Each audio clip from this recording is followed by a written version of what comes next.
बिस्मिल्लाहिर्रहमानिर्रहीम। मेरे पास ये किताब है फ़र्ज़ंदे उर्दू रूहुल अमीन। ये किताब लिखी है डॉक्टर शब्बीर अहमद कादरी साहब ने। इस किताब के 408 सफ़ात हैं, जबकि इसकी कीमत रखी गई है 800 रुपया। इस किताब में सैयद रूहुल अमीन के काम के बारे में लिखा गया है, उनकी शख्सियत के बारे में लिखा गया है और कई आर्टिकल इसमें शामिल किए गए हैं जो रूहुल अमीन की शख्सियत पर हैं। इस किताब के आखिर में कुछ खूबसूरत तस्वीर भी दी गई हैं। सबसे पहले सैयद रूहुल अमीन की तस्वीर है। इसके अलावा दीगर तस्वीर भी आपके सामने रख देते हैं। इस किताब पर तबसरे के साथ साथ सैयद रूहुल अमीन की शख्सियत पर भी हम बात करेंगे। सैयद रूहुल अमीन पर कई किताबें लिखी जा चुकी हैं, कई मकाले लिखे जा चुके हैं।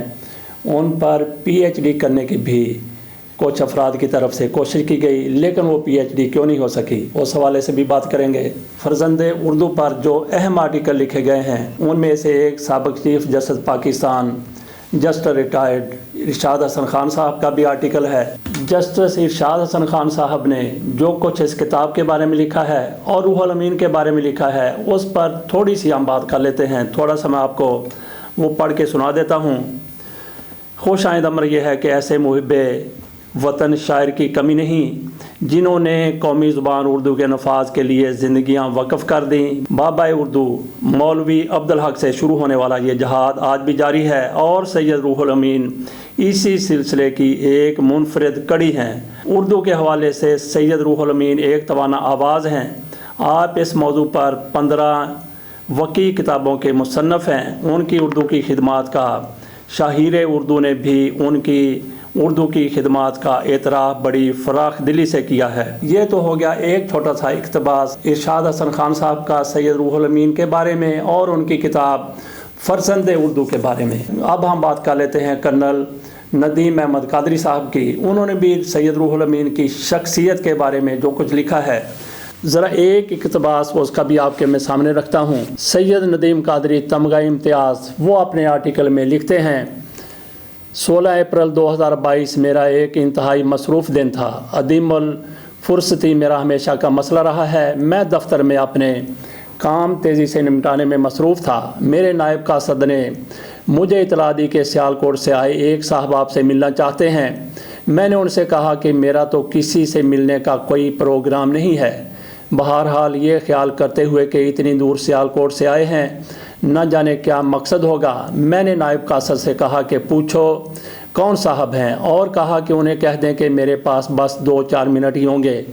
वो बाहर जाकर एक चिट पर नाम लिखवा लाया, सैयद रूहुल अमीन। इतना मुतबर्रक नाम पढ़ते ही मैंने दिल की आंखें अदब से झुका लीं और कहा कि उन्हें अंदर आने दो। वो अंदर आए तो ढीली ढाली शलवार कमीज़ में मलबूस एक लहीम शहीम पंजाब के जालों की सी शख्सियत और चेहरा बुशरा मेरे सामने आ मौजूद हुआ। मैंने उन्हें खुश आमदीद कहा और आने का मकसद पूछा। उन्होंने अपना तारफ़ करवाना शुरू किया। 1.5 दर्जन के करीब अपनी तसनीफ़ात मुझे दिखाना शुरू की और उनकी शख्सियत पर लिखी मुख्तलिफ़ मुसन्नफ़ों की किताबें दिखाईं। सारी किताबें उर्दू ज़ुबान की तरवीज व तरक्की के मौजू पर थी। मेरा तो मुँह खुले का खुला रह गया। मैंने सोचा कि सियालकोट वाकई मरदम खेज़ इलाका है। शायर मशरक़ अल्लामा इकबाल और फैज़ अहमद फैज़ से लेकर सैयद रूहुल अमीन तक बेशुमार नाम एक सानिये में मेरी आंखों के सामने से गुज़र गए। सोचने लगा, पंजाब का एक सपूत और उर्दू ज़ुबान की इतनी खिदमत। मेरे आबा व अजदाद का तल्लुक़ दिल्ली से था और उर्दू ज़ुबान से एक कुदरती शगफ़ का हामिल होने के नाते मेरी दिलचस्पी हैरत में तब्दील होती गई। कहाँ ये कि मेरे पास 1-2 मिनट भी ना थे और कहाँ ये कि 1.5 घंटा की निशस्त रही। उन्होंने चंद किताबें मुझे हदिया की। एक किताब फ़र्ज़ंदे उर्दू सैयद रूहुल अमीन ने मुझे ख़ासा मुतवज्जो किया। ये कर्नल नदीम कादरी साहब के ख्यालात। सैयद रूहुल अमीन ने बहुत सी किताबें उर्दू ज़ुबान के हवाले से लिखी हैं कि उर्दू ज़ुबान को किस तरीके से पस से पुश्त डाला जा रहा है, और फिर लोगों ने भी कोई कसर नहीं छोड़ी। सैयद रूहुल अमीन पर कई कालम छप चुके हैं, उनकी शख्सियत पर, उनकी किताबों पर और उन पर कई मकाले लिखे जा चुके हैं। हम यहाँ पे गुफ्तगू करते हैं सैयद रूहुल अमीन साहब से, बराह रास्त उनसे पूछते हैं कि उन पर کتنے مقالے لکھے گئے ہیں، ان پر پی ایچ ڈی اگر نہیں ہو سکی تو کیوں نہیں ہو سکی، اپنی کتابوں کی تعداد کیا ہے، ان کے نام کیا ہیں۔ آئیے سید روح الامین سے بات کرتے ہیں۔ میرے اوپر ایم فل کے 8 مقالے یعنی 4 مقالے مکمل ہو چکے ہیں اور 4 اس وقت یعنی مقالے جو ہے نا جاری ہیں۔ اچھا، تو پی ایچ ڈی کی کسی نے آپ پر، آپ کی شخصیت پر؟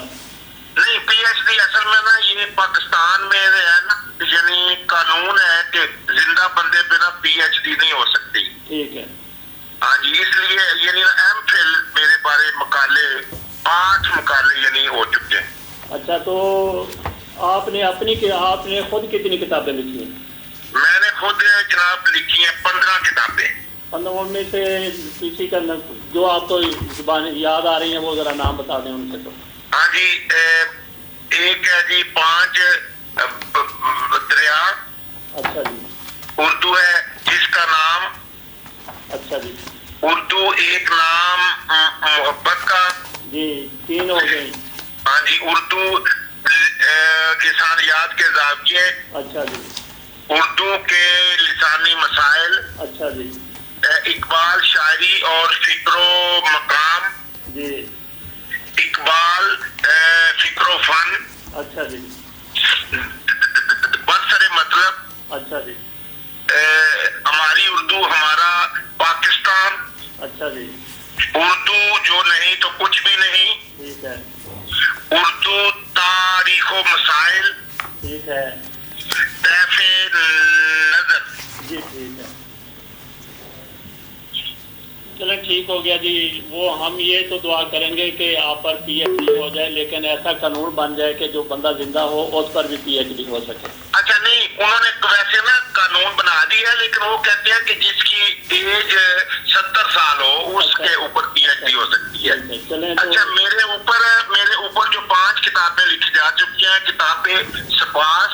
اچھا جی، نمبر 2 سید روح الامین کنجینہ زبان و ادب۔ جی، نمبر 3 فرزند اردو سید روح الامین۔ جی، نمبر 4 روح اردو سید روح الامین۔ جی، نمبر 5 وہ ایک کتاب جس کا آپ نے وہ پہلے بھی کیا تھا انٹرویو میرا، سید روح الامین لسانی و ادبی تناظر۔ جی ٹھیک ہو گیا جی جی، بہت شکریہ روح الامین صاحب۔ مہربانی جناب، مہربانی۔